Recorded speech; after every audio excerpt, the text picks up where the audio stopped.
네, 시청자 여러분 안녕하십니까? 구독자 여러분 안녕하십니까? 100원, 200원 후원해 주시는 분들에게도 늘 감사의 말씀을 드리고요. 그런 게 있는 것 같아요. 일단은 제가 여러 번 방송을 했습니다만은, 김재규 전 중앙정보부장에 대해 가지고 이제 재심이 열렸다. 라는 것에 대해 가지고 이제 말씀을 드린 적이 있었는데요. 김재규 부장의 이제 그런 재심이라고 하는 것은 어떤 식으로 이제 봐야 되느냐 하면은, 유가족들이 이제 그때 당시에 이제 뭐 여러 가지 절차를 뒤엎겠다는 얘기는 아니에요. 그럼 이제 뭐냐 했을 때 이제 그런 김재규가 거의 그때 당시에 이제 재판이 났던 것처럼 그런 내란 목적 살인, 그러니까 이렇게는 볼 수가 있을 것 같아요. 그때 당시에 보안사령부 계엄사령부 야합동수사본부에서 김재규를 내란 살인 목적으로 몰았고 여기에 동조했다 해가지고 부하들을 이제 사형까지 이끌고 갔는데, 그때 당시에 군 검찰부장이 전창렬 중령이었죠. 전창렬 중령 같은 경우는 이번에 이제 재판에서 그런 이렇게 살아있음을 해가지고 증인으로 나온 걸로 알고 있어요. 그런데 이제 여기서 이제 중요한 것은 유족들의 주장을 하는 것은 내란 목적 살인은 아니다. 소위 일반 살인이 되었던 단순 살인이 되었던 이런 것이지 내란 목적 살인은 아니다, 이렇게 이제 얘기가 되고 있는 거예요. 그런데 여기서 이제 중요한 것은 거역할 수 없는 명령에 복종했다라는 의미를 놓고 봤을 때, 김재규가 내란 목적 살인이 아니라면 어쨌든 중앙정보부장이 대통령을 쏜 거기 때문에 계급장은 뗄 수 없다고 본다면 결국 어떻게 되느냐, 김재규의 사형 선고가 변하지는 않을 겁니다. 강력하게 김재규의 내란 목적 살인이 없었음을 주장을 했다가 보안사에 가가지고 거의 죽을 지경까지 갔다가 이제 살아 돌아온 양병호 대법관도 그런 얘기를 했어요. 김재규의 운명은 이래나 저래나 사형이었을 거라고. 그렇지만은 내란 목적이 아닌 것이 드러나면 민주주의를 위한 희생일 수도 있다, 이런 판단을 했었는데, 그러면 어떻게 되겠습니까? 내란 목적이 아니라면 조금은 다르게 생각해 볼 수가 있는 것 중에 하나가 뭐냐 하면, 내란 목적이 아니라면 거역할 수 없는 명령에 따라 가지고 행동을 개시했던 부하들 5사람인가요? 박선호 전 과장, 박흥주 수행비서관, 그 다음에 이기주, 유성옥, 그 다음에 김태원 경비원들은 사형까지 안 갈 수도 있는 문제 아닌가. 그렇다면 재심을 또 청구할 수도 있겠죠. 김재규의 그런 재심 재판의 결과를 놓고 봤을 때. 그런데 이제 내란 목적 살인이냐 아니냐가 결국 이제 핵심이 되어지고 있는 거예요. 즉 다시 말해가지고 사형을 당한 그 자체는 억울하지 않다 이거죠. 다만 내란 목적이라는 그런 뭐랄까요, 내란 목적이라고 하는 그런 엄청난 그런 대역 죄인의 그런 아니다, 이제 그런 얘기인데, 여기와 관련되어져 가지고 현재 지금 나오는 얘기 중에 이제 뭐가 있냐면, 혹시 김재규에게 음모가 있었던 건 아닌가 하는 얘기가 새롭게 나오고는 있어요. 그런데 이제 어제 날짜에 제가 확인을 한 것으로서는 심수봉 씨가 증언대에 서기 어렵다는 불출석 의사를 통보를 했는데요. 일단은 심수봉 씨는 그런 것 같아요. 만찬장이 있었기 때문에 만찬장 사항을 증언할 수는 있다. 하지만 그 얘기는 지금까지 수없이 많이 해왔던 거고, 저는 이렇게 봅니다. 김재규가 방아쇠를 당기는 데 있어 가지고는 중앙정보부장의 1976년 12월 달에 임명된 이후부터 꾸준히 봐야 된다고, 저는 이제 한 3년여를 꾸준히 봐야 된다고 보는 입장인데, 그러다 보니까 이제 음모론이 생기는 것 같습니다. 그래서 이제 어떤 음모론이 생기느냐 하면은 소위 김재규가 총을 쏘는 그 뒷 배경에 미국이 있었느냐 없었느냐 하는 이제 문제겠죠.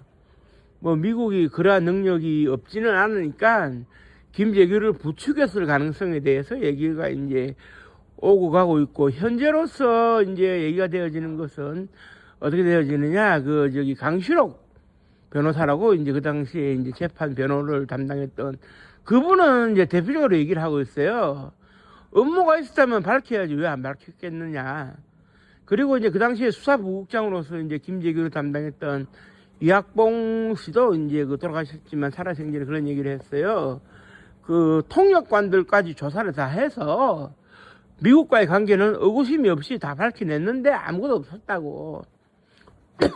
그런데 여기서 이제 중요한 것은 제가 방송을 하는 의도는 미국이 뒷배경에 있었다고 보기도 어렵지만 또 없었다고 얘기하기도 좀 어렵지 않을까, 이런 생각을 합니다.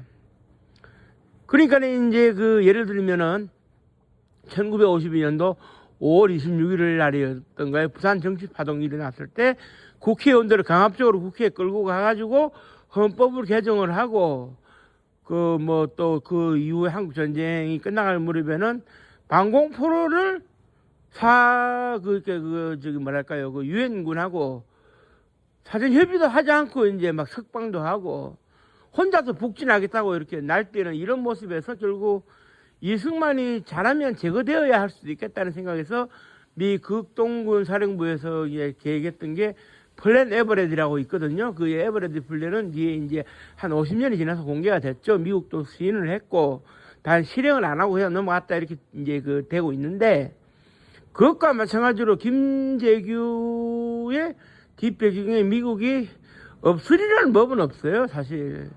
그래 이제 에버레드 플랜 같은 경우는 50년이 지나서 이제 밝혀졌는데, 통상적으로 우리나라의 경우에는 비공개 기록물에 대해 가지고는 30년이 지난 다음에 공개 여부를 결정할 수 있도록 되어 있는데, 심사하도록 되어 있는데, 미국은 최소 50년 동안 비공개거든요. 그러면 1979년, 1980년에 생산되어진 문서의 경우에는 2029년도, 2030년도쯤 가야 이제 그 공개가 될지 말지가 결정돼요. 그런데 이제 그 공개가 될지 안 될지도 의문인 것이, 미국이 계속 감춰야 될 얘기가 있다면 계속 감추는 거겠죠.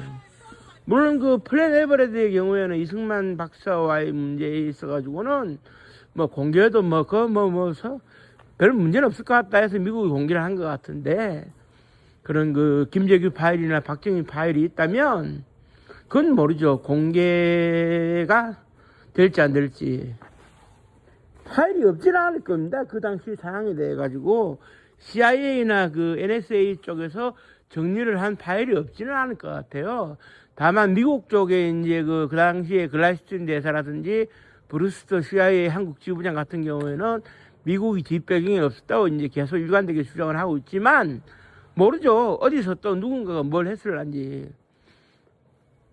일단 의심을 사는 것은 그 두 가지라고 볼 수가 있을 것 같아요. 이제 뭐냐 하면은, 첫 번째는 그때 당시에 이제 그 정세가 긴장 국면에서 썩 좋지가 않았는데, 카터 대통령이 박정희의 자주국방을 못마땅하게 생각하고 있었어요. 우리 미국이 지켜주는데 왜 자주국방을 해가지고 군사력을 늘려가지고 주변 국가들을 불안하게 만드느냐.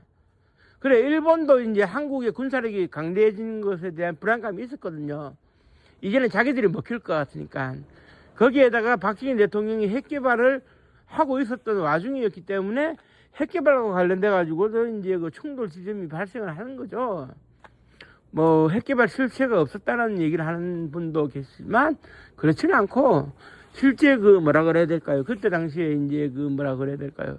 인도의 이제 그 간디 수상이 이제 그 국내 문제를 해결하고 국민들의 그런 그 결집을 위해서 이제 정치적으로 핵 폭발 실험을, 지하 핵 실험을 하고, 파키스탄이 잇따라서 핵 실험을 했다. 뭐 이런 것에 비춰봐가지고 이제 박정희 대통령이 국민들을 하나로 결집시키기 위해 가지고 하나의 그 방편으로 이제 핵 개발을 노린 것 아니겠느냐, 그런 의미가 있지 않겠느냐. 그건 좀 아닌 것 같고요. 실제로 핵 개발은 그때 진행되고 있었다. 이건 뭐 팩트, 사실입니다. 그게 이제 무슨 얘기냐면, 그때 당시에 이제 박정희 대통령은 최초의 1972년도에 유태인의 정상이라고 할 수 있는 사람이 있어요. 그 정치상인, 정치를 등에 업고 장사를 하는 아이젠버그라는 사람이 있었는데, 이 사람한테 도움을 요청해가지고 이제 그 원자로를 이제 구입하려고 했었는데, 결국 어떻게 되느냐, 고리 원자력 발전소 같은 경우에 이제 경수로, 월성 원자력이 이제 중수로인데, 경수로 중수로는 사는 데 문제가 없어요. 돈이 들 뿐이지. 그런데 이제 문제는 뭐냐면, 캐나다로부터 그때 당시에 이제 기억나는 게 이제 산업용 원자로를 1975년도에 우리한테 이제 팔려고 했었거든요. 그래서 이제 캐나다가 산업용 원자로를 팔겠다고 했을 때 우리가 NRX를 끼워서 이제 사겠다. 그리고 프랑스 상고방사하고 원자력 협정을 맺으면서 프랑스의 상고방사로부터 경수로 중수로를 도입할 때 NRX를 하나 도입하겠다라고 했는데, 이게 미국이 뒤를 틀어서 좌절됐죠. 결국 이제 김정년 비서실장이 애뉴 각서라고 하는 걸 써줬어요. 이제 슐레인저 국방장관한테 미국에. 이 애뉴 각서가 뭐냐면, 한국 정부는 더 이상 이제 애토믹 에너지 애자도 안 꺼내고 뉴클리어 프로그램의 뉴자도 안 꺼낸다는 얘기인데, 그런데 여기서 중요한 것은 뭐냐? 박정희 정부에서 NRX를 구입하려고 했다. NRX 실험용 원자로를 구매하려고 시도했다는 그 자체는 핵 개발 그 자체로 봐야 됩니다. 무슨 얘기냐? 원자로의 경우에는 아까 말씀드렸듯이 이제 고리에 이제 있는 경수로, 월성에 있는 중수로 다음으로 실험용 원자로 NRX가 있는데, 이 실험용 원자로 NRX는 박정희 정부에서 구입을 하고 싶어 했지만 좌절이 됐는데, 그때 당시로서는 우리가 이제 NRX와 관련된 기술은 없었지만, 그런데 이 NRX 원자로가 어떤 원자로냐면 실험용 원자로인데, 쉽게 말씀드릴게요. 원자폭탄 개발하는 데만 필요한 원자로. 즉 다시 말해서 우리가 일상적으로 전기를 생산할 수 있는 산업용 원자로가 아닌 겁니다. 그러면 원자폭탄을 개발하는 목적 외에 쓸 데가 없는 NRX를 왜 박정희 정부에서 구입을 하려고 하느냐? 그건 당연히 핵개발이죠. 핵개발. 그러니까네 자주국방을 해가지고 제대로 성과가 나오고, 거기에다가 핵개발도 중단 없이 진행하려고 하고, 이러니까 카트 대통령의 입장에서는 이거 박정희 정권을 누르지 않으면 안 되겠는데 하는 그런 생각이 들어가는 거예요. 그리고 그때 당시에 한미관계가 최악이었던 것이 1979년도 7월 달에 카트 대통령이 방한해가지고 합동기자회견을 했을 때 그 결과로 나온 반응이 뭐였느냐면, 미국 쪽에서 표현한 반응이 그거였어요. It's disaster. 이것은 재앙입니다. 그러니까 그때 당시에 카트 대통령도 미국에서 그런 얘기를 했어요. 9월 달에. 한국의 박정희 정권은 언젠가는 제거가 되어야 될 악마의 정권이다. 이런 표현까지 썼거든요. 그렇다면 뭐 한미관계는 파탄 난 거나 다름없고, 요 상황에서 김재규 부장이 총을 쏘았다는 얘기인데, 그렇다면 김재규 부장이 순수하게 이제 총을 쏘았을까?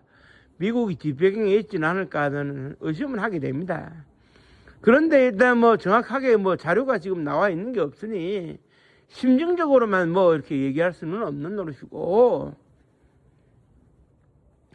뭐 김재규가 뭐 재판을 받을 때나 뭐 변호인들을 접견할 때 뭐 음모를 뭐 얘기한 적도 없기 때문에 모르겠어요. 그게 이제 업무가 없었을 수도 있고, 김재규 부장이 자기가 안고 가겠다는 생각일 수도 있고, 그런 거겠죠. 다만 안고 간다면 뭐라 그래야 됩니까? 한미 간의 관계가 악화되지 않기를 바라는 마음으로. 뭐 미국은 과거에 이제 파나마도 침공해가지고 운하를 건진다 해가지고 노르웨이가 장군을 목을 딴다든지, 이라크에 쳐들어가가지고 이제 후세인의 목을 딴다든지, 뭐 이런 거 많이 했거든요. 미국이 못하는 건 없다고 봐야 돼요, 사실. 그렇기 때문에 김재규를 미국이 부추기지 않았을까 하는 의혹도 없다고는 말씀은 못 드리는데, 지금 명확한 자료가 없으니까 제가 뭐라고 말씀은 못 드리겠네요. 다만 김재규 부장이 개인적으로 미국과 대화를 나누면서 은밀하게 작업이 진행된 측면은 있으니까 보다 더 구체적인 자료가 나오거나 아니면은 김재규 부장의 재심의 결과가 나온다면 또 방송을 통해서 제가 또 알려드릴 수 있도록 하겠습니다. 지금 현재로서는 제가 보는 견지에서는 김재규 부장이 총을 쏜 배경에 미국이 있다고 말하기도 어렵지만 없다고 말하기도 어렵다. 이게 이제 제가 내리는 아직까지는 좀 어중간한 이제 그 좀 이렇게 뭐라 그래야 될까 그런 뜨뜻미지근한 결론인데요.